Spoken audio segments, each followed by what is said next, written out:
प्रणाम प्रभु जी। एक प्रश्न आया है कि जो लोग मन के अच्छे होते हो, किसी का बुरा नहीं चाहते, करना तो बहुत दूर की बात है, वो अपने हर काम को ठीक से करते हैं और वो केवल अपने काम को करना चाहते हो, किसी में इंटरफेयर कभी नहीं करते हैं। तो ऐसे लोगों के साथ लोग छल क्यों कर जाते हैं, ऐसों को धोखा क्यों देते हैं और ऐसे लोगों को बड़े बड़े रोग क्यों हो जाते हैं, ये समझ में नहीं आता है। तो चलिए आज आपको मैं ये दोनों प्रश्नों के उत्तर दूंगी कि शारीरिक और मानसिक रोग कैसे होते हैं। तो इसको हम शरीर और मन दोनों स्थितियों से समझेंगे ताकि आपको ये बात स्पष्ट हो सके कि शरीर कहाँ से रोगी होता है और मन कहाँ से रोगी होता है। तो इसको विस्तार से समझना होगा।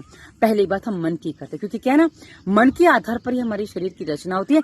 हम जैसा मनन करते हैं, जैसा चिंतन चलता है, वैसे ही हमारे शरीर का निर्माण भी होता है। अब आपको बता दूं कि मानसिक स्थिति क्या है। मित्रों, जो लोग मन से किसी का बुरा नहीं चाहते, सब कुछ अच्छा करते हैं, पर इनकी एक समस्या होती है और उनके साथ ही ऐसा होगा।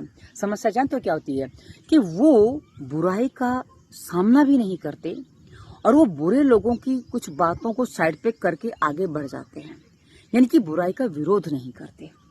मित्रों, एक बात हमें समझनी होगी कि आपके ज्ञान का स्तर जो भी हो, जहां से आपको जो पता है, यदि आप वहां से अधर्म का विरोध नहीं करते हो तो आप अधर्म के समर्थक माने जाते हो।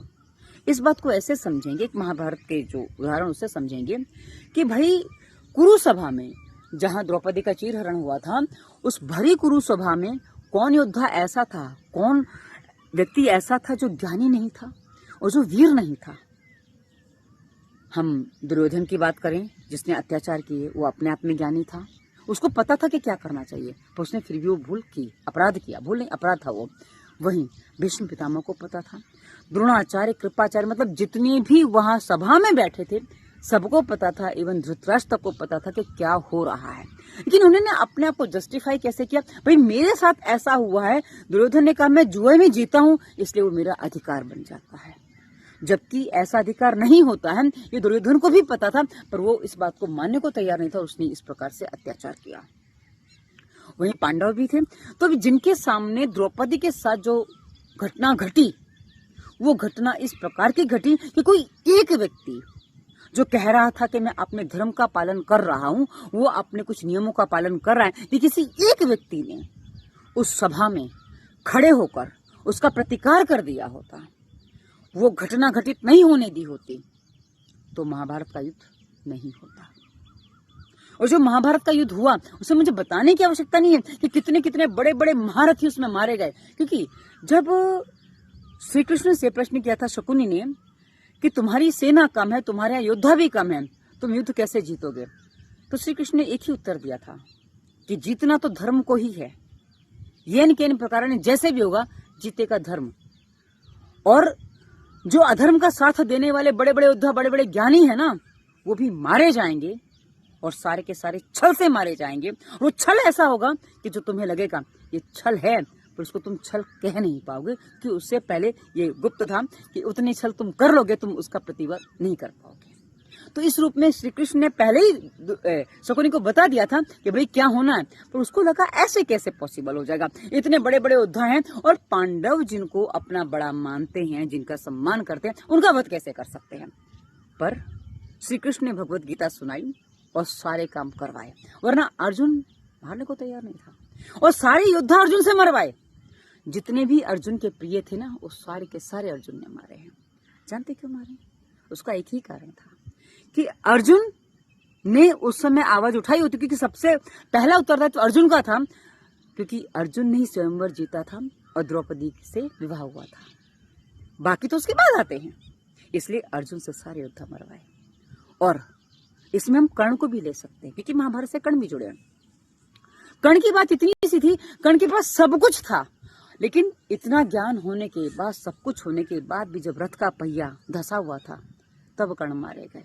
क्योंकि आप जब अपने कर्म को दिशा सही नहीं देते हो, कर्ण चाहता तो महाभारत का युद्ध रुक सकता था, भीष्म चाहते तो महाभारत का युद्ध रुक सकता था, क्योंकि यदि उन्होंने चाहा होता ना, तो ये दुर्योधन का साथ नहीं देते और इन दो योद्धा के बिना ये दुर्योधन अधूरा रह जाता, ये युद्ध नहीं कर पाता।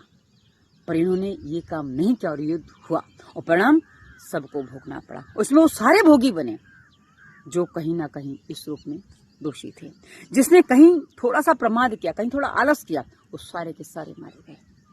बाकी बचे वही जो सही मार्ग पर थे। हाँ, कहीं भूल उन्होंने भी की थी, पर कहा ना, भूल को जो स्वीकार कर ले, उसका पश्चाताप कर ले, उसका समाधान संभव है। पर जो अपनी भूल ही ना माने, समाधान तभी संभव नहीं होता। क्योंकि जो मानेगा नहीं, वो स्वीकार कैसे करेगा, और स्वीकार नहीं करेगा तो उसको सुधार कैसे करेगा, क्योंकि सुधारने से समाधान संभव होता है। अब आती हूँ शरीर के स्तर पर। जब आप शरीर में कोई समस्या आ रही है, आपको लगता है इसके लिए दवा खानी पड़ेगी। आपको भी पता है कि दवा जो खाते हैं रोग बढ़ते हैं, पर आप फिर भी दवा खा रहे हो। इसका तात्पर्य समझते हो कि आप अपने आलस को, अपने प्रमाद को, अपने ज्ञान का स्तर वो नहीं बढ़ा रहे हो, और उसका विकल्प आप ढूंढ रहे हो। और जब आप विकल्प चुनते हो ना, तब शरीर में, मन में, हर जगह समस्या आ जाती है। मित्रों, जीवन में कभी विकल्प जो है ना, हमारे जीवन को सफल नहीं होने देते हैं। और जीवन की सफलता केवल एक ही चीज में है, निरोगी स्वस्थ जीवन, उन्नत जीवन, वो जीवन जिसमें आप जो चाहते हो वो आप प्राप्त कर सको। और इतनी सामर्थ्य हर मनुष्य में होती है, पर यह सामर्थ्य तभी जाग सकती है जब आप अपने भीतर से अपने आप को जगाते हो। जब नहीं जगाओगे तो इसी तरह धराशायी हो जाओगे। इसलिए आप जितने सक्षम हो, वहां से आपको अन्याय के विरोध के लिए खड़ा होना होता है। विकर्ण खड़ा हुआ था, दुर्योधन का भाई था, लेकिन वो केवल इसलिए मारा गया कि उस समय वो जिस पक्ष में खड़ा था वो पक्ष अधर्मियों का था, और वहां उसका विनाश निश्चित था। इसलिए हमें एक बात समझनी होगी, हम जिस स्तर से अधर्म का साथ देते हैं उस स्तर से हमारा विनाश होता है। इसलिए कुछ भी हो जाए, चाहे गले पे तलवार क्यों ना रखी हो, गोली सामने मारने वाला क्यों ना खड़ा हो, अधर्म का साथ कभी नहीं देना चाहिए। पर हम क्या करते हैं, अपने प्राण बचाने के लिए ये काम करते हैं। मित्रों, हमारे शास्त्र बताते हैं कि जो योद्धा होता है, जो लड़के मरता है, उसको सीधा वीरगति प्राप्त होती है, वो स्थान प्राप्त करता है जहां उसको कोई हटा नहीं सकता। बस उसने अपने उत्तरदायित्व को, कर्म को ठीक से निभाया होना चाहिए। क्या लगता है आपको, हमारे देश के करोड़ों सैनिक जो सेना में भर्ती हो जाते हैं मरने के लिए, पर केवल मरने के लिए नहीं, वो देश की सुरक्षा के लिए जाते हैं।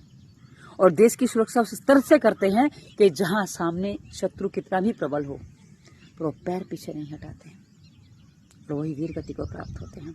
किंतु जहां आप किसी के कारण डर गए, किसी लालच में फंस गए, वहां से आप अपने जीवन में कष्ट, पीड़ा और अनेकों प्रकार के अधर्म लिख लेते हो।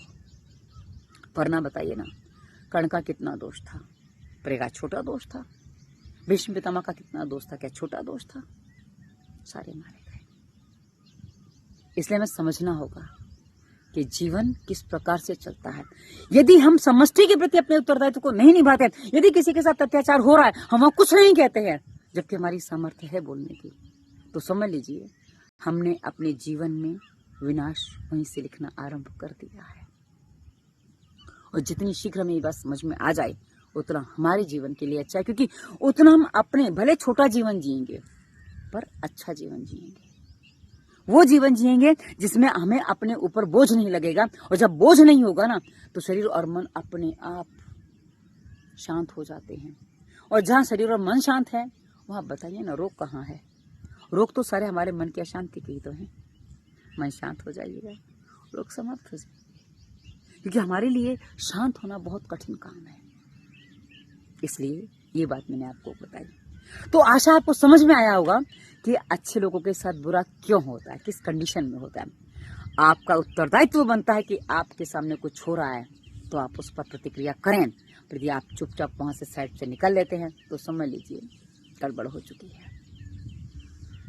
आपके मन में बहुत सारे प्रश्न आएंगे, प्रश्न करिएगा, क्योंकि प्रश्न करेंगे तो उत्तर भी मिलेंगे। डिस्क्रिप्शन चेक करिए, आपके काम के बहुत सारे वीडियो हैं। धन्यवाद। वंदे मातरम।